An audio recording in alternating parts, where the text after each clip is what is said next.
2024's most annoying people. Left and right can agree on at least two. The year is ending, and, shockingly, it was filled with less drama than most people predicted. Self included. Last year's annoying list focused on the enemies of sanity like teachers' union boss Randy Weingarten and Greta Thunberg, climate extremist turned full-time lefty activist. Of course, 2024 still had drama.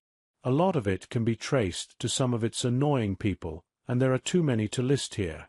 We get to make fun of the worst of them. Let's begin with a bipartisan spirit. Both left and right find MSNBC Morning Joe hosts Joe Scarborough and Mika Brzezinski super annoying. I'm practically a founding member of the Joe is a joke caucus. Until recently, that was a mostly conservative clique.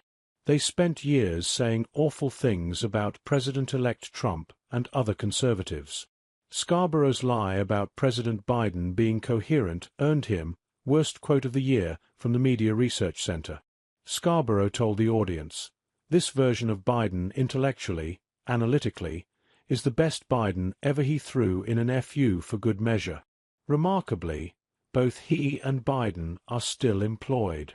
Olbermann recommends his former network, fire Mika and Joe Scarborough, double down on leftist content.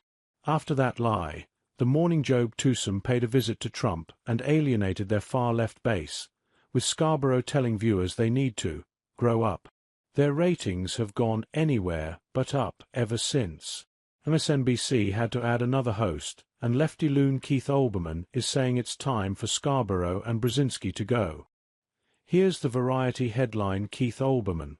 How can MSNBC save itself after Trump's win? First step. Fire Mika and Joe read on the Fox News app he's far from alone. Blue Sky is filled with hate for the pair and their show.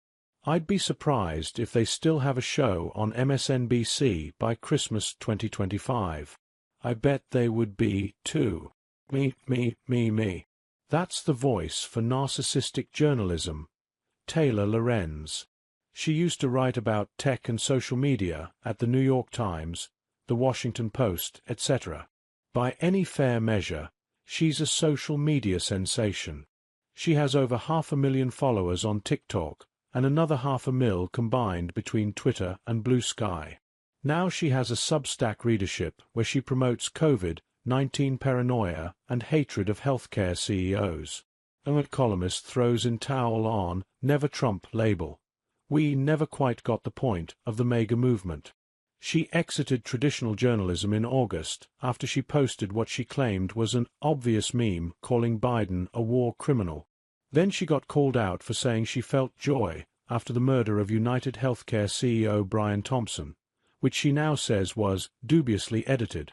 And she can usually be found wearing a mask and criticizing those who don't, as raw dogging the air and spewing "you are disease-laden" breath all over you are elderly neighbors. To top it off, she got in an online argument with statistician Nate Silver about her age.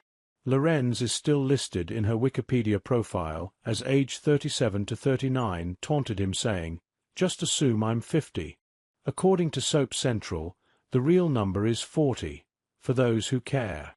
But all of these things got people talking about her. That's the true measure of millennial, or General X, success.